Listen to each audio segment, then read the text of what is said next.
хөгжлийн бэрхшээлтэй хүүхдүүдийг яаж одоо боловсролтыг шамруулах вэ гэж. Тэгэхээр энэ хүмүүс сургуулийн орчноос гараад тэргүй нийгэмд өстой хамтран амьдрах шаардлага аяндаа гарч ирдэг учраас бид нар боловсролынхын орчинд тусгаарлах нь бол ач холбогдолгүй болчихж байгаа. Боловсролын систем гэдэг чинь амьтаа зүйл шүү дээ. Тэр чинь хүн дээр хэрэгжиж байгаа, хүн хэрэгжүүлж байгаа, хүн хийж байгаа. Тэ хүн өөрөө хүртэж байгаа гэдэг утгаараа амьтаа зүйл болохоор энэ өөрчлөгдөх боломжтой. Боловсролын зорилго бол амьдралд бэлтгэх.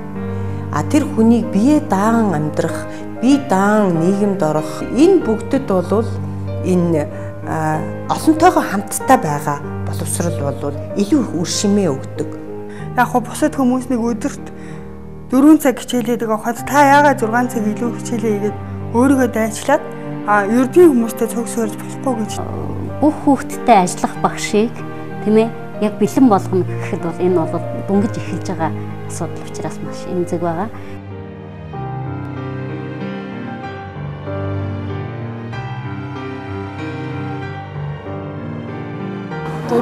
Олон шигтэй учраас амар саадтай байдаг. Тусгай цэцэрлэгт байгаад жисэн тэр харц бусад хүүхдүүдтэй цугтай хамттай байх дээр харж байгаа харц хоёр бол эрс ялгаатай. Тэрийг харж бол нэлээд урам авна.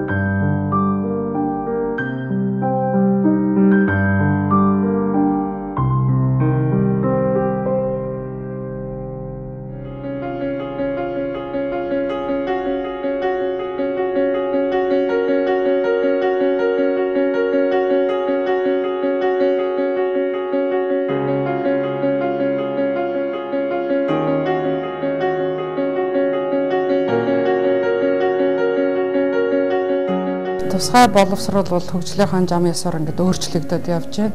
Эхлээд тусгай боловсрол гэж байсан дараа нь тусгай хэрэгцээд боловсрол гэдэг. Одоо бол юу гэж ярьж байгаа нөхөр тэгш хамруулан сургах боловсрол гэж яриад байна. Тэгэхээр тэгш хамруулан сургах боловсрол гэдэг маань ердийн нөхцөлд ерөнхий боловсролын сургууль тэдгээр хүүхдүүдийг хамруулна гэсэн. Хүн бол төрөлхөөсөө нийгмийн амьтаа хамт байх.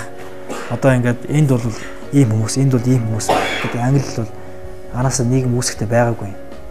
Тэр утгаараа хүн бол нийгмийн дунд байх хэрэгтэй. Тэгээд сургууль гэдэг чинь заавал тоо бодоод тий өсөв үзэхтэй гол нь биш юм аа. Тэр хүн чинь тэр дунд байжгаад амьдралын ямиг тэндээс суралцах нь их чухал.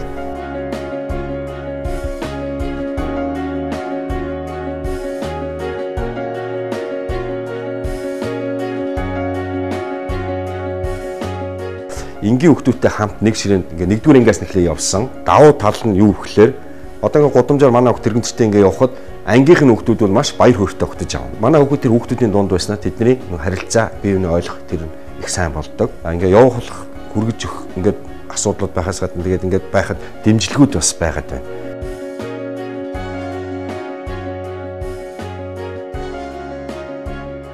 Ариун бэлэг сайхан ааштай хүсрэглээ ах. Сайхан сэтгэлтэй. Ариун бэлэг бид нартай адилхан хүүхэд бид нартай адилхан сурах хэрэгтэй. Тэгээ одоо бид нар чинь 5 дугаар анги 5 жил хамт явж байна ариун бэлэгтэйгээ.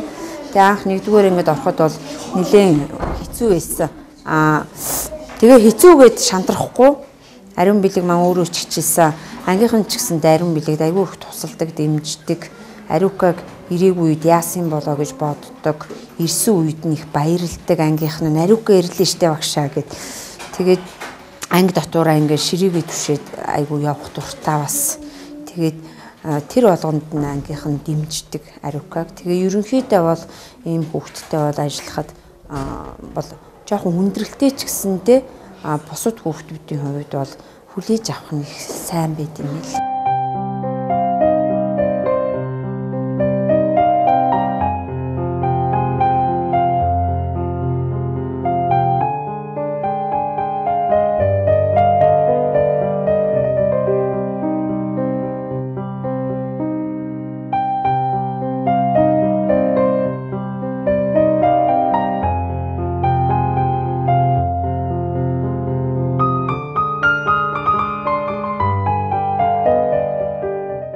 Бас 14 оны хичээлийн жилд 16,000 гаруй хөгжлийн бэрхшээлтэй хүүхэд ерөнхий боловсролын сургууль сурч ийн гэсэн статистик байна л да.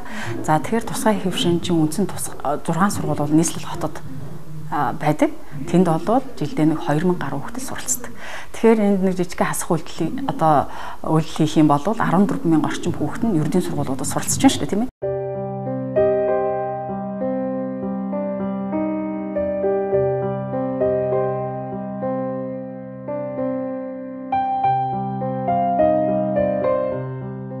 Долоо наснда би анх дөнгөж 1 настай хүүхчиг явдаг байж байсан. Миний гарч хойлоо хойлтаа гардаг, уралдаа гарч чадахгүй, хоолоо идэж чадахгүй тийм байдалтай байсан хүн балаа ээж барьж чадах уу гэсэн тийм асуудал тулгарсан. Анх өнөөдөр ингээд ороод 9 сарын 1-нд мэдээж хүүхдүүд намайг гайхаж харна. Гэхдээ яагаад ч юм 2 дахь өдөр 3 дахь өдрөөсөө эхлээд гайхах тэр хандлага байхгүй болсон байсан. Яагаад юунда байна уу гэсэн чи тухайн үе манай ангийн багш маань ангийнхаа маань хүүхдүүдэд бүгдэнд нь уучлаад хэлчихсэн. Энэ найз чинь ийм бэрхшээлтэй юм аа. Одоо таантай адилхан оюун ухаантай болохоос одоо биеийн байдлын ийм болохоос оюун ухаан нэжлэх шүү гэдгийг айгүй сайн ойлгоод өгчихсэн. Нэгдүгээрт, хоёрдугаарт сургуулийн удирдлагууд маань өөрсдөө бүх ангиудаар ороод тэр үедээ хэлсэн байсан гэлээ. За хүүхдүүд энэ бодлогоо шүү ажиллахгүй шүү таантай л адилхан хүүхэд танараас илүү уншиж бичиж чаддаг. Сайхан найзлаад нөхөрлөд яваарай. Хэрвээ шоолсон тохиолдолд багш нар нь хатуу арга хэмжээ авъя шүү гэд бүх анги болгоноор ороод хэлчихсэн байсан учраас тэр үедээ надад ямар ч тийм дарамт байгаагүй. Дарамт байхгүй байна гэдэг маань нэг талаараа амжилттай сурах үндэс маань болж ирсэн. Гэтэл яг 10 жилийн дараа 2008 онд төгсөөд 8 оныхоо намар нь их сургуульд орсон.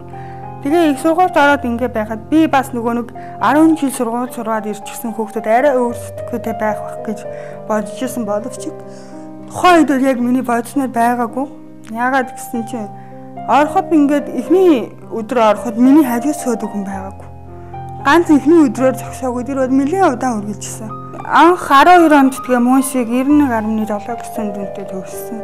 10 жил би тасралтгүй он сурж байсан. Тасралтгүй би 4 жил оюутан байхдаа он сурж байсан. Энд чинь мэдээж зүгээр нэг хүн он сурна гэж байхгүй шүү дээ. Маш их ажлын хөдөлмөр хичээл сурлагынхаа ачааллыг дааж чадж байгаа хүн он сурна шүү дээ. Сурж байхад бол ихэнх үед бол мэдээж төвхтэй байсан. Тэр болон босго тагшаад тэр сургуульд очих хүртэлх одоо бэрхшээл тээврийн асуудлаас эхлээд. Гэхдээ бол дараа нь бол анги хамт олонтойгоо сургуультайгаа дасан зохицоод ойлголцоод ирэхлээр бол тэр бол асуудал биш болчдөг. Тэгэхээр тэр хүн өөрөө орж иж тэнд дунд байж ижил юмыг бол өөрчлөлт оруулна. Бид нар өөрсдөө дунд нь орж иж ийм юм хэрэгтэй гэдэг шүү. Бид нартай ингэж хандаар битгий өрөвдөөрөө битгий ингээр айдган л таантай адилхан хүн шүү гэдэг мессежийг бид нар өөрсдөө өгөх ёстой. Тэгэхгүй бид нар өөрсдөө нэг тийм хан хэрмээ тусгаалаад юм бол энэ нийгэм тэр чигтэл явна. Эрүүл хүн хөгжлийн бэрхшээлтэй хүн гэсэн хоёр юм нь хуваагдана. Хуулиуд дотор байгаа заалтуудыг өөрчлөхдөө нэг нь нөгөөгөө одоо үгүйсгэсэн юм уу эсвэл одоо хүний эрхтэй хүүхдийн эрхэм чанарын үднээс аваад үзэхэд бол зөрчилдөөнтэй нэр томьёо заалтууд орсон байна. Жишээ нь бид нар өнөөдөр хүүхдийг жишээ нь хөгжлийн бэрхшээлтэй иргэний нийгмийн хамгааллын тухай хуулийн дотор хөгжлийн бэрхшээлтэй хүүхдүүд эрүүл хүүхдүүдтэй хамт сурч болно гэж бичсэн байна. Тэгэхээр бид нар хөгжлийн бэрхшээлтэй хүүхдээ өвчтөе хүүхд гэж үзээд байгаа. Тийм ээ? Согогцооч багш гэдэг одоо журманд үг хэллэг явж байгаа юм те. Согогцооч. Тэгэхээр тэр хөгжлийн бэрхшээлтэй хүүхдүүд чинь согогтой, эмгэгтэй гэж үздэг тэр нөгөө эрүүл мэндийн хандлагаар бид нар анцаар байгаа юм биш байгаа да. Тухайн хүнийг эрхэдлэгч те, эрх агуулагч хүн гэдэг те нийгэмд байгаа ялгаатай байдлыг нэг гэж олж харахгүйгээр дүрм журм авс хийгээд байгаа юм биш үсттэй. Иннээсээ уялдаад хөгжлийн бэрхшээлтэй хүүхдүүдэд зориулсан тусдаа стандарт боловсролын стандарт боловсруулна. Тэгээд тэр нь одоо бүр тусдаа сурагч бичдэг ч юм уу ингээд нөгөө тусгаарлах үйл явцаа дэмжсэн заалтууд ингээд бас зэрэгцээд ингээд ороод яваад байгаа нь одоо үнэхээр энд их шамруулах боловсролын зорилтыг хэрэгжүүлэхэд бэрхшээл хөтөлбөрийг үүсгэж байна.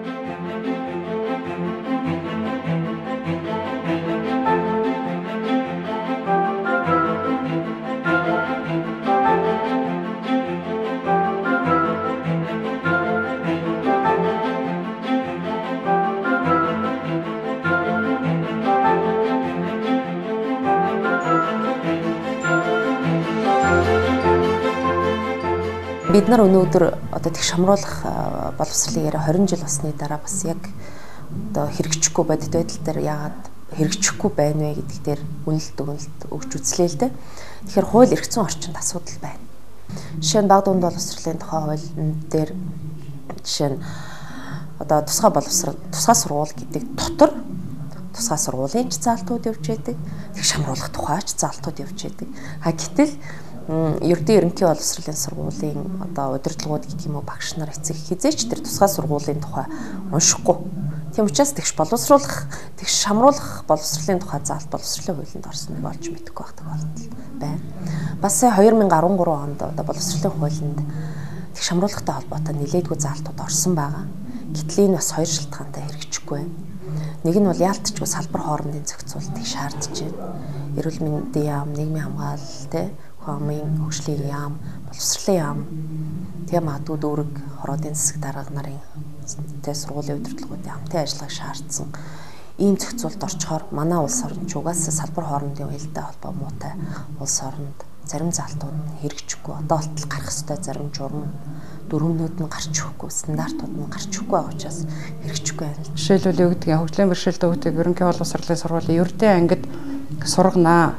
Энэ сургах нөхцөл бололцоогийн сургууль хангах үүрэгтэй гэдэг энэ боловсролын тухай хуулиндаа заасан боловч энэ нөхцөл бололцоонд бол бүрдээгүй. Хөгжлийн бэрхшээлтэй хүүхдийг сургаж байгаа багшид нэмэгдэл цалин олгоно гэдэг ингээд заасан боловч тэр хөгжлийн бэрхшээлтэй хүүхд нь яг хин юм бэ? Яаж онцлох вэ гэдэг энэ асуудлууд бол бас тодорхой биш байна. Жишээлбэл одоо тэг шамруулан сургаж байгаа багш тийм ээ.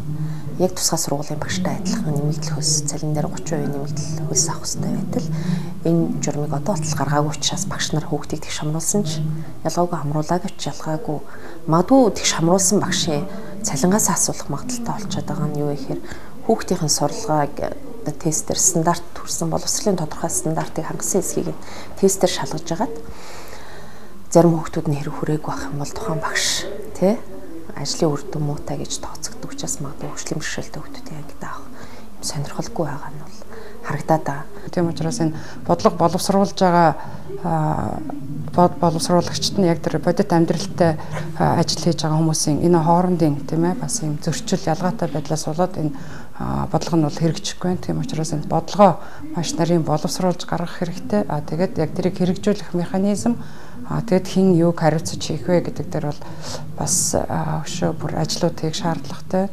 Тэгэхээр нийгэмд анги сургууль хөгжлийн бэрхшээлтэй гэдэг юм уу тусгай хэрэгцээтэй хүүхдүүд ороод ирсэн байгаа тохиолдолд бид тэдэнд яг чанартай боловсролын үйлчилгээ үзүүлэх хэрэгтэй. Тийм учраас эхлээд багш нарын хандлагын өөрчлөх хэрэгтэй байна. Бид нар хүчээ нэгтгэж чинь. Тэгэхээр бид бол энэ үйл явц нэг өдөр юм уу гарын алга уруулахтай адил өөрчлөгдөнө гэж мэдээж бодохгүй байгаа. Гэхдээ бид нар нөхцөл байдлыг өөрчлөхийн төлөө эдгээр хүүхдүүд эрхийг хангахын төлөө манай нийгмийг улам сайхан хүмүүнлэг тий бие бинийгээ ялгуулан гадуурхдаггүй дээр дорд үздэггүй сайн сайхан нийгэм болгохын төлөө одоо зорилготой чиглэсэн үйл ажиллагаануудад төлөвлөд өөрсдийнхөө хүч нөөц бололцоо чадхаад ажиллахаар зүтгэж байна.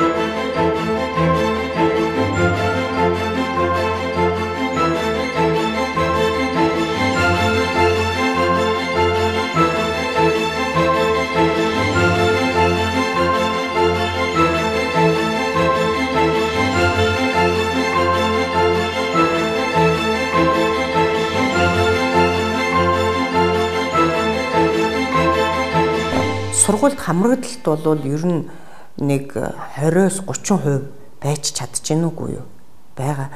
Тэгэхээр эн чинь 70-80% нь тий хөгжлийн бэрхшээлтэй хүүхдтэй эцэг эхчүүдийн 70-80% нь бол гэртээ хүүхдээ хараад хөдөлмөр эрхлээгүй байж байгаа. Хэрвээ энэ хүүхдүүдийг аль болох багаас нь боловсролд нь хамруулад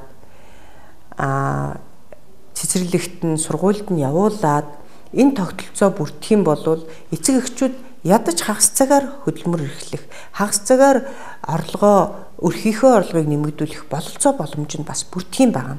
Яг хажуу талынхаа сургуульдаа тий нэг 200 м газар хүүхдээ тэрэгэн цэцтэй төрж очоод сургуульд нь суулгах чинь бид нар эдийн засгийн хувьд ч гэсэн хэмнэлттэй цаг хугацааны хувьд ч гэсэн их хэмнэлттэй ийм зүйл байхгүй.